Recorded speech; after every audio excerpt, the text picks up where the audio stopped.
Digital Bangladesh আমার অনেক বছরের স্বপ্ন। ইনফ্যাক্ট এটা যখন আমার মা যখন প্রথমবার প্রধানমন্ত্রী হন তখন কিন্তু আমি ব্যাচেলার্স করছিলাম, আর আমার প্রথম ব্যাচেলার্স ছিল ব্যাঙ্গালোরে। তখন কিন্তু এই যে আইটি ইন্ডাস্ট্রি ব্যাঙ্গালোরে কেবল শুরু হয়েছিল।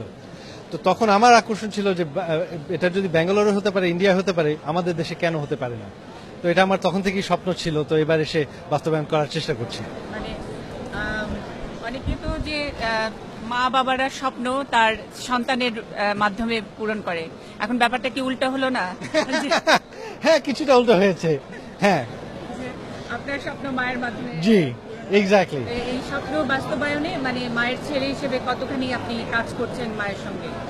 আমি কাজ করছি যে আমাদের যে আইটি মন্ত্রী মহোদয় আছেন, এনাদের সাহায্য নিয়ে আমি কাজ করছি। ওনাদের যে তথ্য দেওয়া, ওনাদের যে অ্যাডভাইস দেওয়া, বুদ্ধি দেওয়ার আর প্ল্যানটা দেওয়া, এইটাই বাস্তবায়ন কিন্তু করছেন তারা।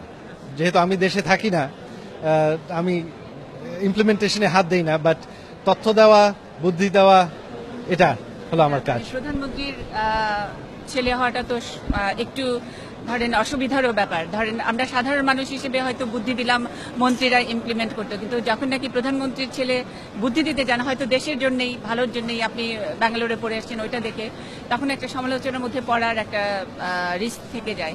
তো সেই ব্যাপারে সজীব আহমেদ ওয়াজেদ কতখানি সচেতন যে মাকে কোনো রকম ঝামেলার মধ্যে ফেলবো না, দলের কোনো সমালোচনা হবে না, কিন্তু আমি ডিজিটাল বাংলাদেশ স্বপ্ন বাস্তবায়ন করবো?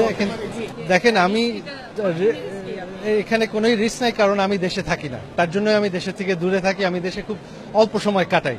তো এখানে আমার বেশি কিছু করারও আমি যদি চেতাম আরও বেশি করতে, আমার সেই সুযোগটাও নেই। আমি তার থেকে দূরে থাকি। আমার কাজ হলো শুধু তথ্য দেওয়া, বুদ্ধি দেওয়া, প্ল্যানটা দেওয়া। এটা বাস্তবায়ন করার দায়িত্ব ওনাদের। আমার কোনো ক্ষমতা নাই এসব বাস্তবায়ন করার, এসবের আমি হাত দিই না। মানে এর আগে আমাদের যেসব অভিজ্ঞতা রয়েছে যে বিগত প্রধানমন্ত্রীর ছেলেকে নিয়েও নানা রকমের কথাবার্তা উঠেছে, তো সেগুলার থেকে কি আপনি কোনো লেসন নিয়েছেন? সেগুলো থেকে আমার লেসন নেওয়ার কোনো প্রয়োজন নাই। দেখেন, আমি হচ্ছে বঙ্গবন্ধুর নাতি।